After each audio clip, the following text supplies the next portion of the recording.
बिस्मिल्लाहिर्रहमानिर्रहीम। Dear student, अस्सलाम वालेकुम वरहमतुल्लाहि वबरकातुहू। उम्मीद है सब खैरियत से होंगे। हम टेंस जो है उनको कंप्लीट कर रहे हैं और हमारे पास पास्ट परफेक्ट टेंस जो चल रहा है, तो पास्ट परफेक्ट में जो हमारे पास सादा यानी कि मुस्बत फ़िक्रात है वो हम कर चुके हैं, लेकिन आज एक हम मुस्बत फ़िक्रे को करेंगे ताकि फिर इंटेरोगेटिव और नेगेटिव की तरफ बढ़ा जा सके। और आज का जो लेक्चर है वो नेगेटिव और इंटेरोगेटिव के लिए है। तो हम टेंस को जो कर रहे हैं वो हमारे पास है पास्ट परफेक्ट टेंस, लेकिन आज का जो सेशन है हमारे पास वो नेगेटिव और इंटेरोगेटिव है, जो हमारे पास मनफी और सवालिया फ़िक्रात के बारे में लेक्चर होगा। लेकिन हम बेसिक जो उसका पॉजिटिव जो मुस्बत फ़िक्रात है उसको लेकर ही आगे बढ़ेंगे ताकि आपको पीछे वाला लिंक भी साथ समझ आ जाए और ये पूरे का पूरा टेंस समझ आ जाएगी। लेकिन समझना काफ़ी नहीं है, समझने के बाद जो 2 एक्सरसाइज है हमारी, जिसको आज एक्सरसाइज नंबर हमारे पास 31 और 32 है, जिसमें इंटेरोगेटिव और नेगेटिव सेंटेंसेस का इस्तेमाल होगा। कोई 5 से 7 सेंटेंसेस हम करेंगे। जब आप लोग अच्छी तरह समझ लेंगे तो फिर हम अगले आप लोगों पर छोड़ देंगे कि आप लोग उनकी प्रैक्टिस करें। पहचान की तरफ चलते हैं ताकि स्टार्ट का स्टार्ट हो जाएगा और पूरे का पूरा टेंस हमारे पास कंप्लीट हो जाएगा। पास्ट इसके लास्ट पे क्या आता है? था। परफेक्ट इसके लास्ट पे क्या आता है? चुका। इसलिए ये कितना आसान हो गया। उर्दू में पहचान क्या आ गई इसकी कि उर्दू के फ़िक्रे के लास्ट पर आपको अगर ये मिल गया था, चुका था, चुकी थी और चुके थे, तो आपको फ़ौरन पता चल जाएगा कि ये पास्ट परफेक्ट का टेंस है। लेकिन अगर इसके साथ ये वाली चीज़ ना आए, नाउन और प्रोनाउन के फ़ौरन बाद ने का इस्तेमाल हो जाए, नाउन और प्रोनाउन के बाद फ़ौरन ने का इस्तेमाल हो जाए, जिस तरह लिखा हो उसने, ये उस हमारे पास प्रोनाउन है, या अली ने, अली आपका नाउन है, और उसके बाद फिर चुका था, चुकी थी और चुके थे नहीं आता है। उसके बाद आपका ये लिया, दिया, गया, इस तरह के, और साथ उसी तरह था, थी और थे आ जाएगा। अगर हम इसको कंप्लीट करना चाहें तो हमारे पास ये आ सकता है लिया था, ली थी और लिए थे, या दिया था, दी थी, दिए थे, गया था, गई थी या गए थे। तो ये कब आएगा? जब नाउन या प्रोनाउन के साथ किसका इस्तेमाल हो जाए? ने का इस्तेमाल हो जाए। तो ये हम ऑलरेडी भी सीख चुके थे, लेकिन आज फोकस हमारा नेगेटिव और इंटेरोगेटिव की तरफ होगा। इसके बाद क्या है हमारे पास? हेल्पिंग वर्ब इस्तेमाल होता है जी। हेल्पिंग वर्ब का सभी को पता है कि हमारे पास इसमें क्या चीज़ इस्तेमाल की जाती है? Had. Only one helping verb है कि आपके पास चाहे वो सिंगुलर है चाहे वो प्लूरल है, उनके साथ एक ही हेल्पिंग वर्ब लगता है और वो क्या है? हैड है। फिर इसके बाद वर्ब का इस्तेमाल किया जाता है, तो इसमें क्या इस्तेमाल किया जाता है? Third form of verb. ये आप लोग गो को जानते हैं, ये बहुत फेमस आपकी फॉर्म ऑफ वर्ब है। गो फर्स्ट है, वेंट सेकंड है और गॉन तीसरी है। इस वजह से ये गो लिखने का मतलब है कि आप लोगों को हर चीज़ बिल्कुल क्लियर पता जो ना वो चलती जाए कि कहाँ पर क्या चीज़ें इस्तेमाल हो रही है। तो पहले तो सादा बुनियाद वही है, फिर हम नेगेटिव और इंटेरोगेटिव की तरफ चलेंगे। बनाने का तरीका जो हमारे पास 12 के 12 सेंटेंसेस ज़माने के अंदर, किस्मों के अंदर एक ही बनाने का तरीका है, वो है हमारे पास सब्जेक्ट है प्लस हेल्पिंग वर्ब है, और हेल्पिंग वर्ब हमने सीखा वो एक ही है। देखिए जब आप लोगों की प्रैक्टिस होती जाती है, हालांकि जब मैंने फर्स्ट टाइम आपको जो ये टेंस जिसमें फ्यूचर इंडेफिनिट का हमने इस्तेमाल किया था, तो ये वही चीज़ें थी जो बड़ी स्लोली हम लेके चल रहे थे, और आज वही चीज़ें हैं जो बड़ी फास्टली लेके चल रहे हैं। तो डिफरेंस कितना ज़्यादा आ गया कि जब फर्स्ट टाइम कोई चीज़ होती है तो क्योंकि वो टफ भी होती है, अजीब सी भी होती है, इसलिए ज़रा वक्त लगता है। लेकिन जैसे जैसे आपको पता है बंदा एक रोड ही एक ही कैटेगरी के होते हैं तो फिर गाड़ी की स्पीड ऑटोमेटिकली फास्ट हो जाती है। तो यहाँ पर हेल्पिंग वर्ब, फिर उसके बाद क्या आता है वर्ब और प्लस ऑब्जेक्ट। टोटल 4 चीज़ें हैं फ़िक्रे को बनाने के लिए। तो हम एक उसी मुस्बत की तरफ चलते हैं, फिर हम अपनी असल जो है लेक्चर की तरफ चलेंगे। लिखा है मैं पहले ही ख़त लिख चुका था। मैं पहले ही ख़त लिख चुका था। ज़रा इसमें चेक करें सब्जेक्ट क्या है,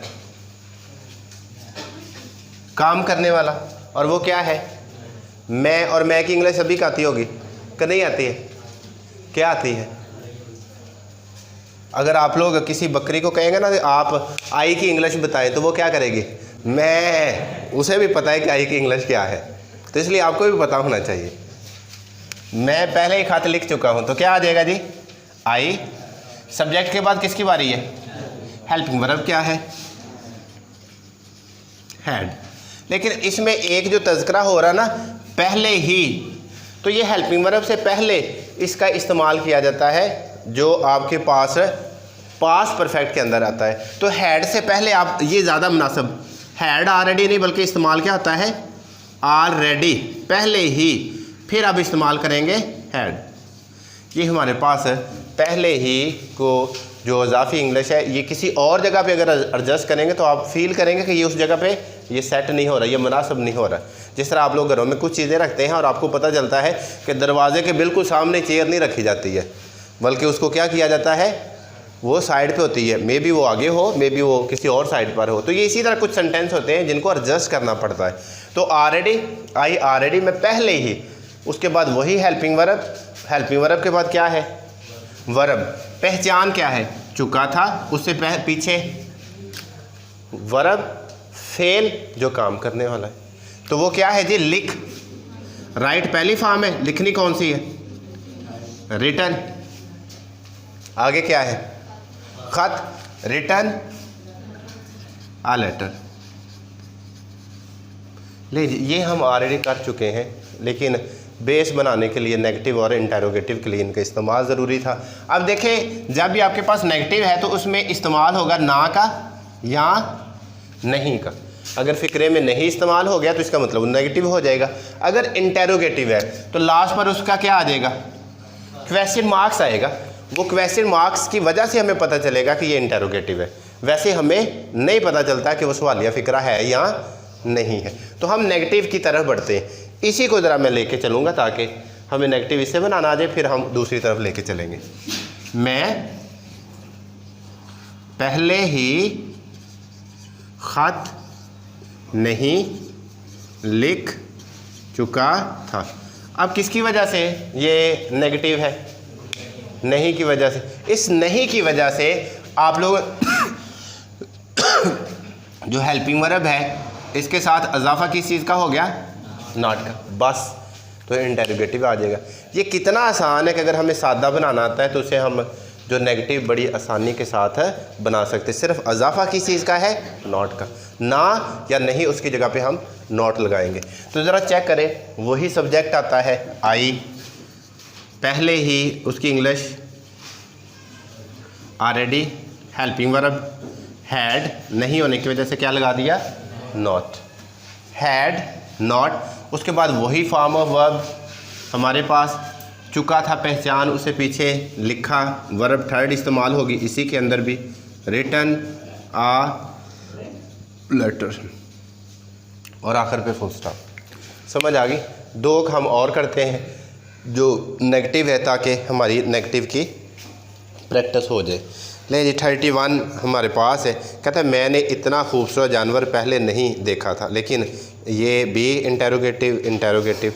इसमें चौथा है तुम्हारे पहुंचने से पहले वो स्कूल नहीं गया था। तुम्हारे पहुंचने से पहले वो स्कूल नहीं गया था। तुम्हारे स्कूल पहुंचने से पहले वो तुम्हारे पहुंचने से पहले वो स्कूल नहीं गया था। अभी ज़रा चेक करें, हमारे पास आखिर पे चुका था नहीं आया, बल्कि क्या आया है, गया था। तो जब गया था आया तो तब भी ये पास्ट परफेक्ट का है, लेकिन यहाँ पर शर्त इस्तेमाल हो चुकी है, फ़िक्रे के दो हिस्से इस्तेमाल हो चुके हैं। यहाँ पर हमने बिल्कुल पिछले लेक्चर की तरह दो हिस्सों में ही डिवाइड करना है। ये जो वो स्कूल नहीं गया था, ये किसका है, ये है पास्ट परफेक्ट का। जो उससे पहले है, तुम्हारे पहुंचने से पहले, वो पास्ट इंडेफिनेट का। इंडेफिनेट को हमने ऑलरेडी सीखा हुआ है, हमने परफेक्ट को भी सीखा हुआ है, इसलिए इसमें दो चीज़ें इस्तेमाल होंगी और आप लोग ये फ़िक्रों को टू टाइम, यानी कि दो, जिसमें पास्ट परफेक्ट भी आ गया और पास्ट इंडेफिनेट भी आ गया। तो पहले पास्ट परफेक्ट की तरफ बढ़ते हैं। वो स्कूल नहीं गया था, इसमें ज़रा सब्जेक्ट चेक करें तो वो क्या मिलेगा आपको, वो की इंग्लिश क्या है, ही। तो यहाँ पर हम इस्तेमाल करेंगे ही, और ही के बाद सब्जेक्ट के बाद क्या इस्तेमाल होता है, हेल्पिंग वर्ब क्या है आपका, हैड। यहाँ पे हेल्पिंग वर्ब इस्तेमाल हो गया हैड। नहीं की वजह से क्या इस्तेमाल होगा, नॉट। ले जी, अब उन्होंने लिखा है पहचान क्या है, ये अलफ और था, ये पहचान है। उधर उससे पीछे क्या लिखा है, गया, और गया की इंग्लिश क्या इधर लिख रहे थे हम, गो, वेंट, गॉन। तो क्या आएगा, गॉन, गॉन टू स्कूल। जी, यहाँ तक समझ आ गई। तो ये था हमारे पास पास्ट परफेक्ट का। जो दूसरा हिस्सा है वो किसका है, पास्ट इंडेफिनेट का। तुम्हारे पहुंचने से पहले, तो पहले की इंग्लिश क्या आ गई, बिफोर। तुम्हारे, योर। पास्ट इंडेफिनेट में कौन सी फॉर्म इस्तेमाल होती है, सेकंड, रीच्ड। इसमें हेल्पिंग वर्ब सादा फिक्रों में इस्तेमाल होता ही नहीं, इसलिए बिफोर योर रीच्ड। समझ आ गई। हम एक और करते हैं इसके अंदर। ये हमारे पास 4 नंबर था जिसमें नेगेटिव था। कहते सूरज 5 बजे से पहले गुरूब नहीं हुआ था।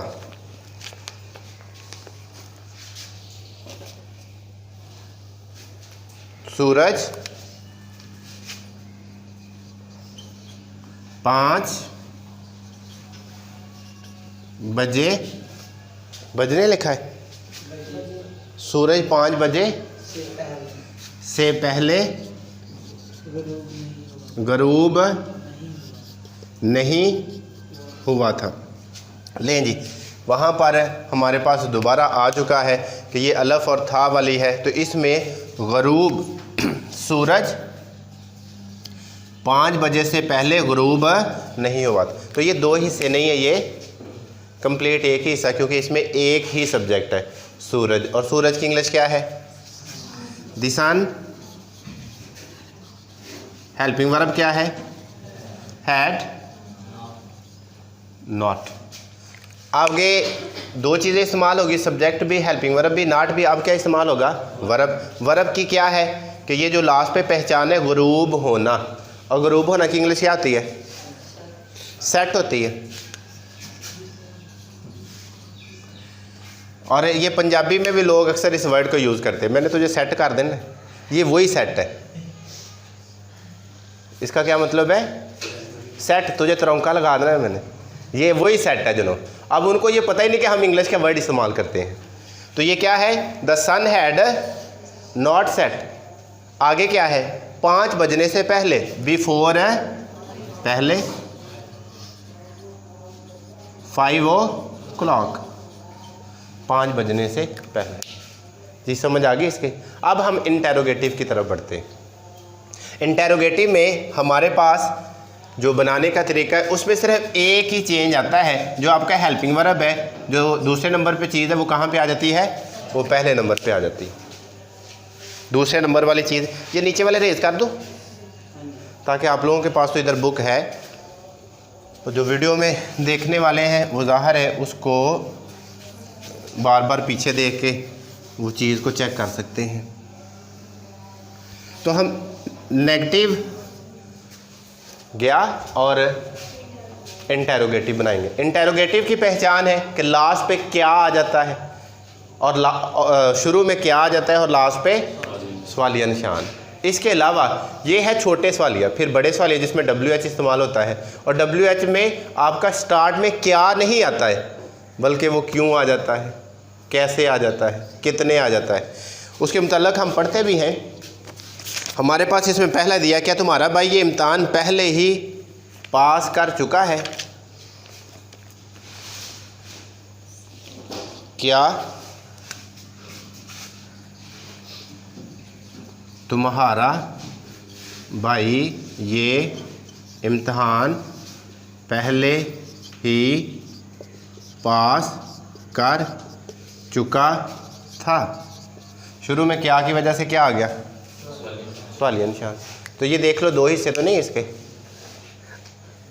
क्या तुम्हारा भाई, तुम्हारा भाई एक ही, इसके अंदर सब्जेक्ट एक ही है, तो पहले हम लिखेंगे तुम्हारा भाई, क्या आ जाएगा। लेकिन अगर इंटेरोगेटिव है, चले इससे मैं आप लोगों को ज़रा फिर बाद में ज़्यादा मुनासिब हो जाएगा। योर ब्रदर, योर ब्रदर, हम सादा के अंदर हेल्पिंग वर्ब इसके बाद लगाते हैं। इंटेरोगेटिव में हेल्पिंग वर्ब कहाँ पे आ जाता है, स्टार्ट में आ जाता है, इसलिए यहाँ पे स्टार्ट पे क्या आ गया, हैड। आप ऐसे समझ लो या आप लोग सीधा डायरेक्ट कर सकते हैं भी हेल्पिंग वर्ब पहले लगा लिया, हैड पहले आ गया, उसके बाद आपका सब्जेक्ट आ गया। तो हैड योर ब्रदर या योर ब्रदर आपने सब्जेक्ट लगाया, जो हेल्पिंग वर्ब आगे लगाना था वो कहाँ पे लगा लो, वो स्टार्ट पे लगा लो। समझ आ गई। हैड योर ब्रदर, दो चीज़ें पूरी होगी, सब्जेक्ट भी हेल्पिंग वर्ब भी। अब क्या लगना है, वर्ब। वर्ब क्या है, पास करना, और पास करना की इंग्लिश क्या होती है, पास ही होती है ना, थर्ड फॉर्म आ जाएगी पास्ड। पहले ही, बिफोर दिस एग्जाम, ये इम्तहान पहले ही, लेकिन इधर तो पहले ही, वो फिर ऑलरेडी आएगा हमारा, वो मैं पहले ही खत लिख चुका था, बिफोर। अच्छा ये हम इसकी जगह पर ये देखिए ऑलरेडी भी इस्तेमाल किया था, वो जो उधर था वो सिर्फ पहले इस्तेमाल होता है, ये आ रहा है पहले ही, तो इसलिए हमारे पास क्या आ जाएगा, ऑलरेडी इस्तेमाल होता है। और ऑलरेडी कहाँ पे इस्तेमाल होता है, जो ऊपर हमने लिखा भी हुआ है, ऑलरेडी आपका हेल्पिंग वर्ब के बाद इस्तेमाल होता है। इसका मतलब ऑलरेडी की एडजस्टमेंट कहाँ पर है, ये पहले ऑलरेडी, फिर उसके बाद लगता था हेल्पिंग वर्ब जो स्टार्ट में जा चुका है। अब लगाएंगे पास्ड ऑलरेडी, तो ये इम्तहान दिस एग्जामिनेशन, और आखिर पे सवालिया निशान आपने लाजमी लगाना है। तो ये क्या बन गया है, इंटेरोगेटिव। तो इंटेरोगेटिव में क्या करना पड़ा है, सिर्फ आपका हेल्पिंग वर्ब चेंज करना पड़ता है, वो जो स्टार्ट में लिखा जाता है, बाकी सारा कुछ वैसे का वैसे। लें जी हम कुछ और करते हैं इसमें से। इसमें लिखा है एक, क्या इस पैदाइश से पहले इसका बाप मर चुका था, क्या, ये 10वां इसका सेंटेंस है, क्या उसकी पैदाइश से पहले इसका बाप मर चुका था। और क्या है, इसलिए स्टार्ट में क्या आ जाएगा, स्टार्ट में क्या और शुरू में इंटेरोगेटिव आ गया। और इसका हम अब कंप्लीट करेंगे, उसकी पैदाइश से पहले कितने हिस्से हैं, 2 हिस्से। उसका बाप मर चुका था, तो ये क्या इसके साथ इस्तेमाल होगा, इसलिए क्या आ जाएगा, क्या हैड स्टार्ट में आएगा, फिर उसके बाद उसका बाप, his father, his father, had इस्तेमाल हो चुका है, सब्जेक्ट इस्तेमाल हो चुका है। अब क्या इस्तेमाल होगा, तीसरी चीज़ वर्ब है। वर्ब क्या है, मर चुका, पहली फॉर्म डाई, तीसरी फॉर्म डाइड। ले जी, क्या उसका बाप मर चुका है, हैड हिज फादर डाइड। बकिया हिस्सा क्या है, उसकी पैदाइश से पहले, बिफोर,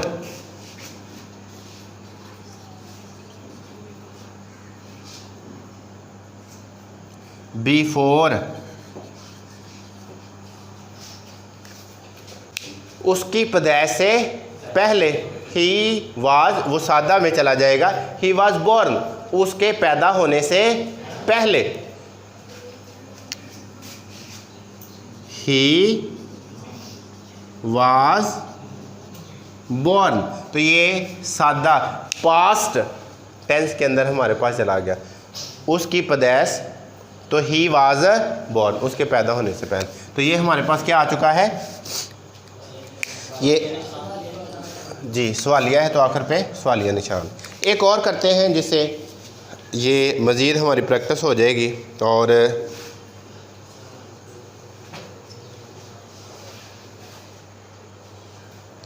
हमीद ने अब तक कर्ज़ा क्यों वापस नहीं किया था। ये क्यों वाला फ़िक्रा आ जाता है जिसमें आप लोगों का स्टार्ट में क्या तो नहीं आया, हमीद ने अब तक कर्ज़ा क्यों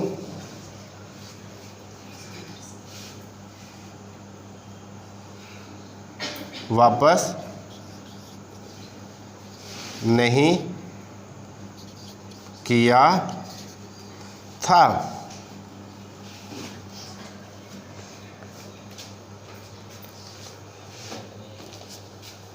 तो कहते हैं हमीद ने अब तक कर्जा क्यों वापस नहीं किया होगा। या तो हमीद को छितरा का डर नहीं होना, अजे तक ता नहीं वापस किया, या दूसरा मसला होना है भी वो को यहाँ बेचारे को पैसे नहीं होने, तनख्वाह लेट हो सकती है जरा। तो हम उसको कहते हैं भाई, उससे रिक्वेस्ट करते हैं कि जल्दी दे देना, जैसे तनख्वाह आए वैसे ही दे देना। इसमें चेक करें कि क्या दो हिस्से हैं या एक पार्ट है। हमीद ने अब तक कर्जा क्यों वापस नहीं किया, तो इसमें एक ही सब्जेक्ट है जिसकी वजह से सबसे पहले क्या है, हमीद। लेकिन आखिर पे सवालिया निशान है, ये हुआ किसकी वजह से है, सवालिया क्यों की वजह। तो सबसे पहले आपने किसकी इंग्लिश लिखनी है, क्यों की। तो यहाँ पे क्या आ जाएगा, वाई। ये बड़ा सवालिया, बड़े के फ़ौरन बाद आपने क्या लगाना है, वो हेल्पिंग वर्ब लगा देना, हैड। वाई हैड, अब आपका हेल्पिंग वर्ब लग चुका है, अब क्या लगाना है, सब्जेक्ट। सब्जेक्ट कौन है, चौधरी हमीद। ले जी, वाई हैड हमीद। अब क्या आ जाएगा, इसमें नहीं भी आ गया तो हेल्पिंग वर्ब के बाद नॉट लगाया जाता है। तो helping verb had not, not इधर रहा और हैड स्टार्ट में चला गया। तो सब्जेक्ट हेल्पिंग वर्ब, अब वर्ब आ जाएगा। वर्ब क्या है, वापस किया। तो वापस का क्या होता है, रिटर्न्ड। थर्ड फॉर्म आ जाएगी रिटर्न्ड।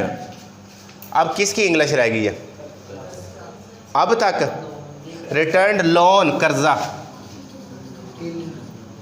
अब तक टिल नो, और आखिर पे क्या लगाना है, सवालिया लिखा। तो ये जो हमारे पास आगे रिटर्न लिखा है, फिर लोन लिखा है, टिल और नो है। तो हमारे पास ये रिटर्न उसकी वर्ब आ गई, लोन और टिल नो उसका क्या आ जाता है, सब्जेक्ट आ जाता है। तो ऑब्जेक्ट आ जाता है। ऑब्जेक्ट आपका एक जो लफ्ज़ भी हो सकता है और एक से ज़्यादा अल्फाज भी हो सकते हैं।